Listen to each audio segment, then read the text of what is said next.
Gentlemen, Mole Trap here. I am visiting Cholera. His Dogalisk is assaulting me. I'm going to try to commentate this game despite the fact that I am being mauled by an angry Dogalisk.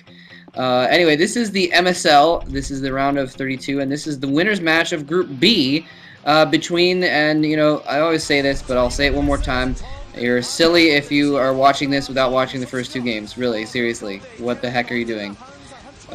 This is Leta, woo! Leta versus Luxury, and it should be a fantastic battle. Both of these guys, very, very good players. Luxury showing himself in Game 1 to be in very, very good form. He's kind of on and off, and sometimes he's a little bit sloppy in my opinion, but he is doing very well today.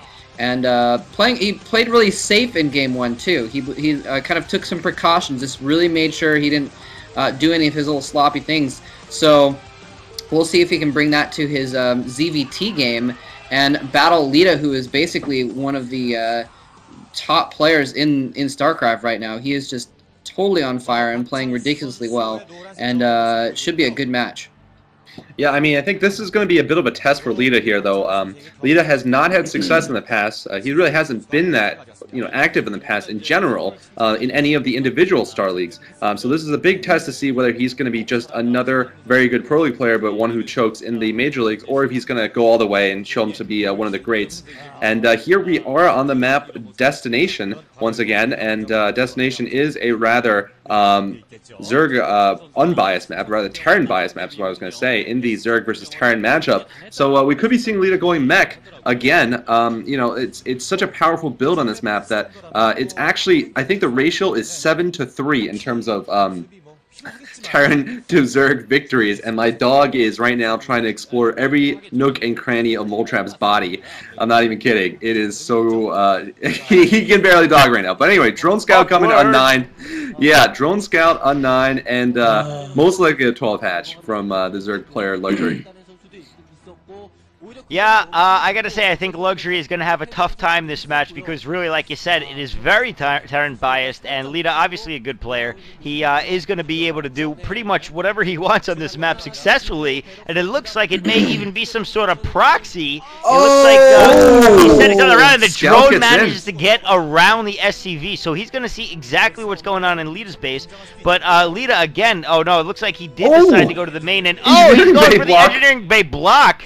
And he's going to try to slow down that hatchery from being built, and it looks like he's going to be pretty successful in that. So annoying. And man, he's going to be building that hatchery way out, and he's actually, that's going to suck. It looks like he may end up going for a 3-hatch build right off the bat here. We'll have to decide, we'll see if he actually decides to do that. And that engineering bay has a lot of hit points to it, so it's going to take a while for a couple of drones without a spawning pool to take that out. And I mean, really, I don't know, it's going to be a while for him to take that out. So I would expect to see a third hatchery put down at another expansion rather than wait for those drones to take out that engineering bay. Yeah, I think you're right, because that engineering bay is not going to go down until he's got three drones on it now, and keep in mind those are 3 drones that are not mining any minerals at the moment, which is a little bit interesting, and that hatchery is really out of place, so it's really going to be until that third hatchery gets down that his expansion is really going to be effective. So this is really, really, I mean, it's a little kind of a cute move. He is able to cancel it and get his minerals back. It's really simple, but it really was able to set back Luxury really far in his economy. And now, proxy rack. I was about to say the proxy factory going down now as well. And let's see, it's okay. It's just in a kind of a random location, so it's I guess almost you might even call it just a hidden factory. It's not a position to float or anything. Look at that! Look at that Overlord, though. Wow.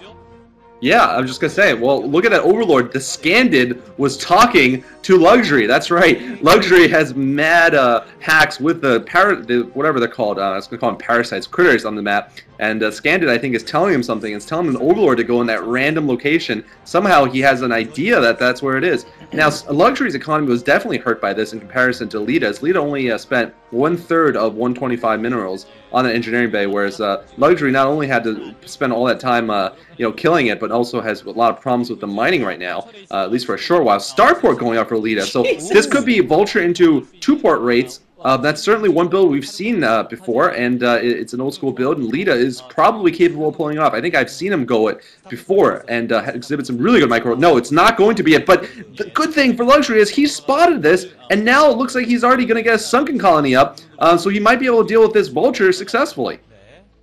Yeah, the question is going to be, can that Vulture get around that Sunken and get up the ramp? Because if it can do a lot of damage to the main base that is unprotected other than a couple of Lings.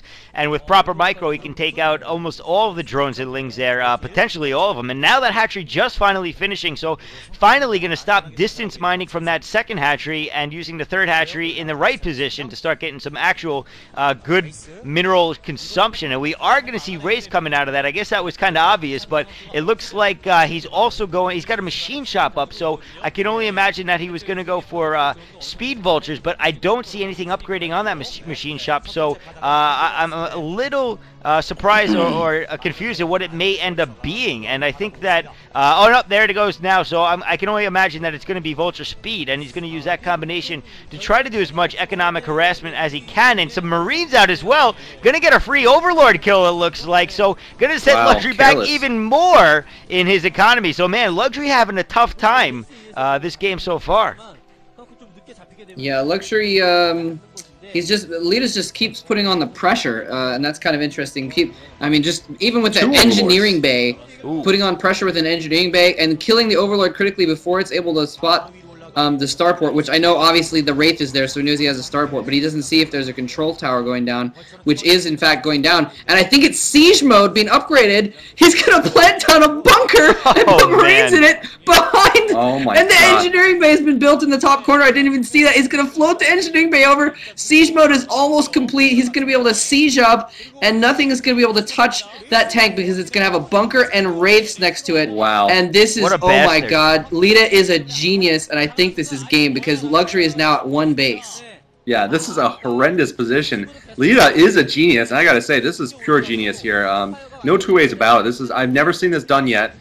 Any kind of Terran doing this. All right, we're gonna see. Oh my God, Luxury's going all in here. He's gotten pissed off, and it might work though. Leta has nothing in his base. He's getting cloak mode. Cloak mode might actually be the thing that saves him because one cloak wraith is gonna be. Oh yes! Oh my God, Leta has absolutely nothing. He's got one freaking Marine. Yeah, he's gonna repair the supply depot. But where are the Hydralisks? I thought there were going to be some Hydras coming along with this. No, there were some drones coming along. That's what it was. I don't know, though. I mean, he's attacking the barracks. He's going to be able to repair it. Yeah, that's the thing. I mean, this is such a powerful strategy. Yeah, it's going to hold, and I think that's going to be it for Luxury. Yeah, man, that wall just made this build work, and we've seen this in the past with other like bunker rushes where they just wall off after a bunker all in, and really they get back into the game this way. And in this case, he's just so far ahead, he takes out that expansion completely.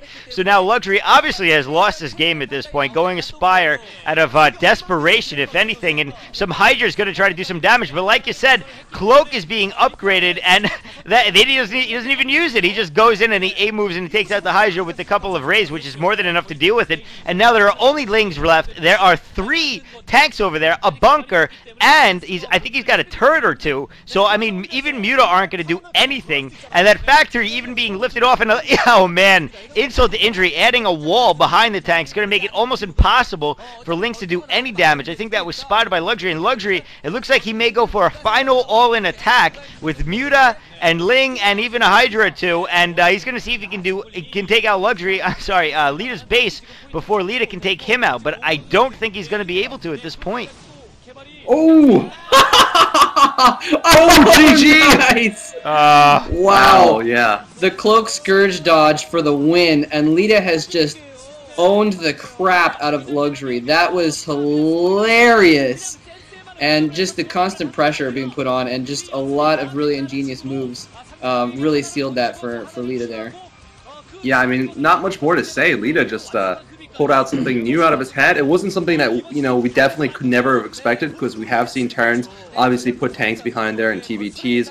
I think it's the first time I've seen it on a TVZ, especially done this way with a proxy factory into siege mode first, into proxy bunker too.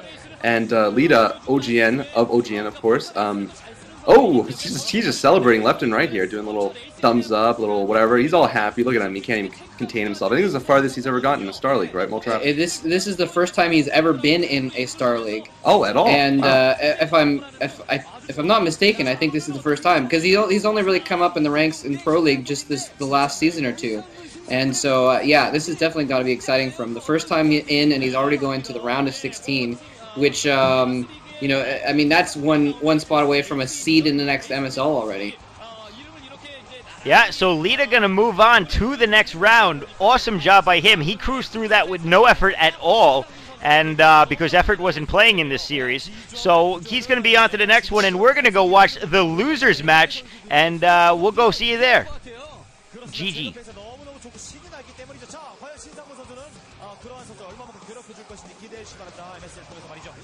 자, 그건 그렇고요. 이 신상모 선수 이렇게 되게 쉽게 가는 것 같은데 어렵게 어렵게 패자 번째 와 있는 선수들이 있습니다. 바로 김구현 선수와 박재영 선수가 그들입니다. 그리고 이제 최종전을 기다리고 있는 박찬 선수고요. 잠시 후에 패자 부활전 프로토스의 적의 경기를 지켜봐 주시기 바랍니다.